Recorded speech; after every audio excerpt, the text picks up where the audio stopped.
मेरे को ऐसा लगता है कि वैक्सीनेशन का अपना एक रोल है, मेडिकेशन का अपना एक रोल है, उसके कॉम्बिनेशन में अगर आप जो ये प्रैक्टिस करते हैं of taking food that is good for wellness, then is that not a better and wholesome approach and a safer approach rather than taking an extreme to say कि यार मैं कंप्लीटली सिर्फ मेडिसिन पे ही rely करूंगा या मैं completely सिर्फ naturopathy पे रिलाई करूंगा। उसकी जगह इन दोनों को जोड़ करके अगर देखा जाए तो क्या वो एक होलिस्टिक पर्सपेक्टिव नहीं है फॉर मी? क्योंकि अगर मैं if I have to be honest, मेरा बेटा 8 साल का है, मैं उसकी वैक्सीनेशन ना कराऊं ये हिम्मत मैं नहीं जुटा पाऊंगा। ये हिम्मत मैं आप में क्रिएट कर सकता हूं।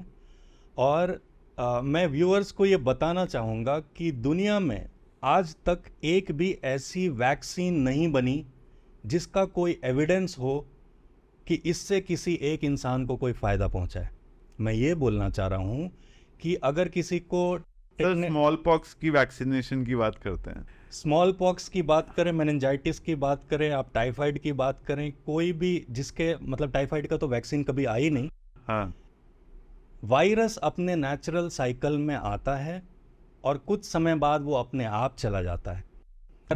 मैं आपको अगर डेटा दिखाऊंगा उसका, अगर ग्राफ आप देखेंगे तो चाहे वो पोलियो है या स्कारलेट फीवर है, कोई भी वायरल इन्फेक्शन है, वो आया अपने नेचुरल साइकिल में, अपना जीवन जिया वो वायरस, और जब वो जाने लगा तब वैक्सीन का इजाद किया गया, सारा क्रेडिट वैक्सीन ले गया, लेकिन वो नेचुरली गया है। सर ये हर चीज़ के लिए लागू है। दुनिया में कोई भी वैक्सीन आज तक ऐसी नहीं बनी जिसके फेवर में एक भी एविडेंस हो कि इससे किसी भी इंसान को फ़ायदा हुआ है।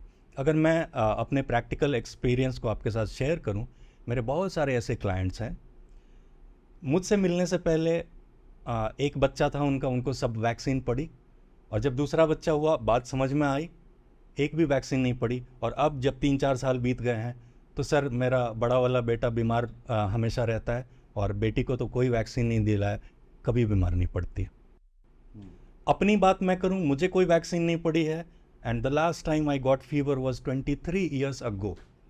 कोरोना के टाइम में मैं बिना मास्क के, कोई भी फ़ोन करता था ना मुझे कि कोविड पॉजिटिव है, मैं बोलता था सर आप हॉस्पिटल एडमिट नहीं होना है आपको, मैं आ रहा हूँ मिलने।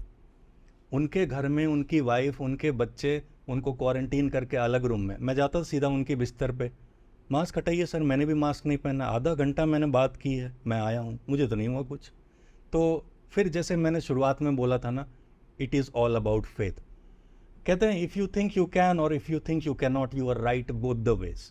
तो अगर आपको लगता है कि अरे कहीं कोरोना ना हो जाए, तो हो जाएगा, सिम्टम्स आ जाएंगे, प्लेसिबो इफेक्ट होता है। अगर आप सुन के जाएंगे कि वैक्सीन पड़ेगा तो बुखार आएगा, आप सोचेंगे उस बारे में, बुखार हो जाएगा।